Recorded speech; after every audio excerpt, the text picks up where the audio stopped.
On ne sait jamais, hein. On ne sait jamais, hein. Les cap... Les avant-goûts, hein. Donc, si c'est un frère qui reste... Il reste qu'à make-up. Il reste qu'à make-up. Il me choque à make-up dans le film. Oh. Ah oui. Zambalinga boye.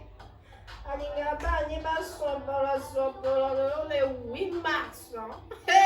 Le 8 maman. Le 8 papa t'es le 8 maman. Congolais ça. Bien non Natacha. Allô? Parlons Msunda. Ma chérie, pardon. Bien énergico. Non, bien, on habite sur les réseaux, sur le problème, Nini.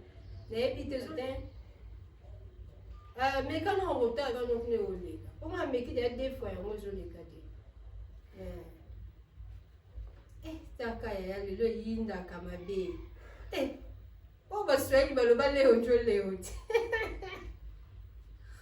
Léo, Joe, Léo. Ta, yo linga masole bébé. Ta kata kuna moni muto wa pele sokota. Merci moi maman.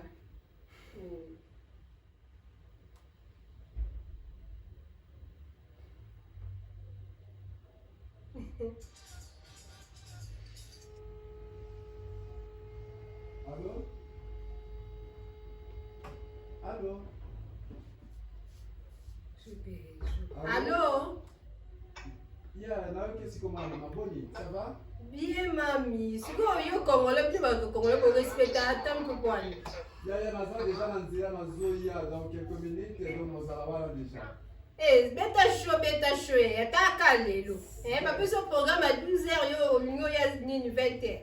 Na papaya ba bien kinga vraiment pour les attentions ya mtala na please. Kitoko mwana mama. Naanze lokasi. Samba beta osho. Oh, ça va le voir dia ma vite faire pour la vie. Lelo yo kuna place toki ne. D'accord, il y a nazo. Chérie. Oui. Olingo kendo wapi? Papa, la muki ero. Sko la muki ero zotu na maso ina kende wapi? O ta calendrier. Depuis 8 heures, naza na chambre, naomona ata mouvement moko te. Okotaka ba maquillage na yo nini? Olingo kendo wapi yango? Tala comme déjà, pardon, et comme déjà 13 heures. Tala ndenge ndako za salite. Ba whisky on amelaki depuis lobby mezaka wana. Ba mai on amelaki yango so na tongo mezaka wana na mesa. Siko calendrier talite. Avant tout na wanyo swana. Lelo za le 8 mars, chérie, mais ça veut dire quoi? Kasi le 8 mars, lelo za mukolo so maman. Donc bino peut faire beaucoup dans la cuisine. Bolamba la biso, otanda mettre ndo na chambre, kuno tandi chambre, oye a na salon, ba whisky no okutu lobby fa lobby misawana. Tango siso mela ba veine on lobby misawana. S'il te plaît. Staki wanze ngia muvurugu zonataka ngia. Kobosa nteki uzamwa sinakati ndako pardon. Mbona anza pandisha sauti? Sikia. Na yo alo teza pendo ufanye vile utafanya mais c'est-à-dire que sitafurahi kama utasabu kama uko mwanamke mnyumba. Et puis le 8 mars sikudanganya. Depuis asubuhi angalia kisi niko bizarre na mangu hata kurepasser mambo ndapa. Japo il faut nifike mkazi sasa. Et puis on ananiambia que le 8 mars donc ça veut dire qu'il faut faire tout kitu kinajisikia wewe sawa wewe. Pardon. Le 8 mars sikudanganya. Sababu kama uko mwanamke mnyumba. Mimi na sababu leo mimi navala pantalon kwa na chemise yako. Si mimi navala bikwembe. Leo ni le 8 mars, papa shatoka. Sasa leo le 8 mars c'est quoi fête et ba mama bote biko kule mettre bote la selfie ke biko kule biko alichunga alese nyeze ngia mafika nyende kupigia. Pardon chérie. Est-ce que nilioa wale ba mama ou soit tu t'avais marié toi? Kisha ndio faire. Tubaite. Ndio ma comportement ya camarade na kwa na yole. Ba comportement wa camarade wanakia kwa wanakia. S'il te plaît chérie. Je suis le seul homme dans cette maison. Et puis, c'est qui les mafouja qui ont attendre le thé à ça. Parce que mes amis ont bien. C'est qui pour eux. Jikaze bien. avant utoke hapa ou soit tofanye ingine kitu yote on prépare kwanza petit déjeuner pale nitoke na nakula parce que si ta permettre ta bêtise moyo utoke mnyumba na uyafanya kitu unapaswa fanya wewe sa mwanamke. Ça veut dire quoi? Le 8 mars ambayo comme nini? Kama utajifanyizia utakoma leo. Ah bon? Unasema kama sitajifanyizia ndakoma leo. C'est-à-dire que mnyumba au tatosha miguu yako hapa kama et puis chérie. S'il te plaît. Est-ce que vous avez attiré le téléphone? Pardon chérie. Pardon. Est-ce que ce qu'il y a? Minjo mwen nous le téléphone nous soit ndio liuza. S'il te plaît. S'il te plaît. Nasema hivi. Ça c'est kusomaka. Oh. Clarisse, est-ce que ni wewe ndio mwenye niliowaka usio atibaisha niletea Clarisse mwingine mwenye nyumba? Sikia. Ingali tu 2 ans ya mariage. Et puis moi les 2 ans sitaki wanze fama désordre mwenye nyumba. Junji yako mnazani ngali wazi hapa kufunga kata nje yoteza rudili yako. Donc jikaze sana. Mwana mama, umbe makasi mwenye yangu. Chérie. Pardon. Est-ce que mimi nilikuwa nasema mwenye nyumba epi na wako kwa telefone? Bandu. Nilikuwa nasema na wako kwa telefone? Mbona kwa nini unasema kusomaka? Sasa nini? Sikia. Sina wakati wa kusema na wewe mingi. Sasa mimi nasema uingie mkuizini ni prepare yenye utafanya tu nitoke hapa niko bien. À part ile, mguu wako utatoka hapa. Et puis mabikwembe yote niko nichoma kama utaki kujisia kufasi yako. Si tu veux pas te respecter, je t'assure. Tu vas regretter un moment. CM. Ma copine. Ya. Maman bimi krano moko. Ya. Niveau boaka. Chérie, ça va? Hey, s'il te plaît, pardon. Hey, on a problème. Aseni. Ndio mbajaya ba camarade yako aniletea mnyumba hii. Oh, bashira ba camarade modelo, wewe ngati. Énergie. Eh. Sangapi. Tout déjà ça, abuna montre. Angalia telefoni yako ni sangapi? On va l'angalia. Déjà. Oh, 14h50 et quelques 50. Et puis mwenzako depuis ba lamuka itongo zaka na maquillage donc papa quand tu la journée de la femme, deux fois tu as maquillage. Ah bon, man zombie, journée de la femme. Journée spéciale. Pardon. Et puis yo ozo favoriser kana ma bêtise wana. O bêtise ni asani. Yango zaza mo se ndenge yo donc on toka kunyumba au préparer ta mobile note au préparer ta ndako note au bimika ko papa Meshak. Avant la bimananda kunanga na bongisa ki mesa na bongisa ki chambre na bongisa ki oyangai donc de ozo mona. Wala bwanangu.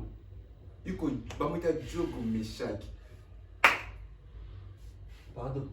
Na bongisa ki chambre kitoko papa. Tikio, papa Meshak. S'il te plaît. Il faut kuangalia kwa vitu ngine kwa sema parce que unaona hapa watu wengine hapa shotola maneno basema ki energie angalia ki kwa Facebook banabeba nene. Basi sio biko tufuata pale, biko kutukana pale. Bafate ou soit basifate mais mimi nakwambia yeko kweli. Conseiller rafiki yako. Anishauri nini bandu? Nini natanishauri? Depuis asubuhi énergie stasi. Depuis asubuhi hakuna kitu angalia kisimeze na bana. Makopi na tayo moko. Leo le 8 mars. Na episi na bite papa, le 8 mars, papa s'appelle maman, au commis mandaku, au torchonné, au soupe basani, au labi kuna la cuisine, ça m'a bien. Ma père Mouzawa. Ma bille quoi ka. Baya kaliba. Tongo kwa papa Meshaki, uko sema utakuwa ukozona pressure, tension pamba. Ma belle ni asani. Ayebi sur biki au sala londaku au lambelier. Ya. Arrangé. Oui. Ozobima na mundako na oyo ozobima boye olingi okende na bafete na bino ya le 8 mars. Oyebisaki jogo ke il faut yenda bongisa ndako. Oh, ya yebaki déjà kundeza wana asukolinga tous les dessous na nganyos asukolaki na ba soutien nyos asukolinga kitoko. Oh, c'est puis le problème c'est quoi? Tango ya sala ki bongo et pour na aider mobile na ngape na bongisa ki mesa na bongisa ki makambo nyonso et ça bongo asela va faire plaisir c'est pas un problème. Ça il veut faire plaisir. Yeah. Olingo bisanga nini kasi? Et pourquoi c'est pesa moi sinayo? Il y a ces pelisaka yo. Asa le quoi comment le quoi ceux qui chinois, asa comme ça la moi, asa comme ça la boutou, asa comme ça. Ya buta sala kango yemoko. Okasita masunga kayo. Sa sala kango yemoko. Bona sala kango te. Nan. Ça c'est asunga kayo. Buta sala comme ça makasi zaye. Na bisi papa bana na lobby. Ndeza le 8 mars bo kaka jour moko. Moko na calendrier. na inane mobima ka jour moko mpona biso ya mama kasi sana sali nini tokende epa na bango kopesa yo mutu ozalaki wana est ce que papa na ye bayebisaki nga ke Meshak ozwa mwana na biso Meshak le 8 mars tokati mbongo ya le 8 mars nyonso so bosala 20 ba le 8 mars nyonso ya 20 tokati yango kofuta yango te basalaki bongo bapene basalaki bongo te kasi kolela kasi eza tombola te siko asali nini asali nini nini yango yaya kasi problème ezaka yango wana te ma copine pour qui pinda côté pardon s'il te plaît OK yo boyebi kitoki dans tout ça pardon kitsa na motema pardon kitsa na motema ya to ke pito zongo za mwa mabe mobali na yo ti siko alobi ke aliete ola mona yo kaka sika mariage motema ya déjà mobali on a tongo boyenam ya bola ndana bi bato zo tala ngana 2 ans de mariage moi c'est bandi ba action le 8 mars c'est a ko servir mobali na été ce que ça m'a bien bolobi ka sali m'a bien so sali mala bolobi ka sali mala siko yebisa ngana 2 ans oliko pesa moto na tongo boy bosse beaucoup na 4 ans le 8 mars c'est la biso te ke oto bo banda kuna biso to saboter biba na biso te yo sera asa mobali no yaya mais ki tsenga pardon ba moto lukanza to kende pardon et puis na posa te bitumbeza na ngati na ndako nda parce que bien que Clarisse ayaki akuta ingana mwana eza teke na sina message déjà kozala na mwasi mais ye il faut ayeba ke aye akosi na ndako oyo yende akomi mwasi OK eza teke ngana bima lisusu tongo ti mpoko naolukila nini ya kolata nini ya kolia epi abanda mpe kozala moto ya kobanda kotianga ba stress te limbisa ye eza na kaka mistake ye moko abosanaki parce que journée de la femme papa Meshak yo moko ke basi bakoma tokoma likolo tozaka vraiment prier pour na date wana mais ya kasi pesinga la pardon te ya singa la pardon reconnaître que ça qui m'a bien ya ozomo bébé ça va il faut se dire que ça m'a la boîte ça tout cas yo puis wala ka affection yo posaka suka c'est un ben pardon te chérie pardon bon pardon aussi na lokwa camarade no boy boni biso ba ko ya aussi na pardon lokwa camarade na yo chérie pardon c'est exactement nga paplo ba mata ah mais oui hein sans blague c'est nga pardon kuna ya mais quoi biso ba camarade na yo to pesa ko conseil te papa bana pardon chérie la kanisa lokwa le 8 mars ezaka le jour oyo tozala likolo donc fo tobimaka toke out tomela masanga tolangwa nzoka le 8 mars ebosanisa biso kibo mosala na biso kibo mwasi na biso na ndako te donc ebosanisa biso role na biso na ndako te vraiment limbisanga mpona wana nasengi vraiment bolimbi mais yo bosengi pardon kitoko te obengi papa bana olokwa bokabwana binga ye baby to sweetheart ibabika ata bongo te na rappele po bosalaki te la bengi déjà chérie ekoki te chérie papa bana ngai sikoyo nini tolingi tosila na ngai yazonga ça va babika ata sweetheart ungabenga kuya je ngai pense que yo moko moni ba comportement na ye mais yo zapenda camarade na ye zo apenda ta conseiller alinga mwasi na nga makasi et puis nana posa te azala na ba comportement basi wana so bazala na banzela nini ozala bien te na ebele ya basi na mondo naponaki eseke namonaki eloko moko eza différent na bango na kasi mais sikoyo yepa linga fingisa biso nyonso kasi ndenge eza bongo eza journée na biso na boye te joi na bino te yo po mais okomi mama confusion émotion donc eza mokolo na bino mais quand même sela nga ti makambo mosusu na omiselaka nga moko epuis nga na msikala na yo saka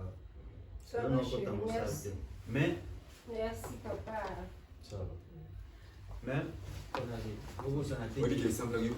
kosala lisusu mwe journée donc ndenge ezalaka epuis ntango akozonga lisusu na pokwa asali su mosala ya butu pardon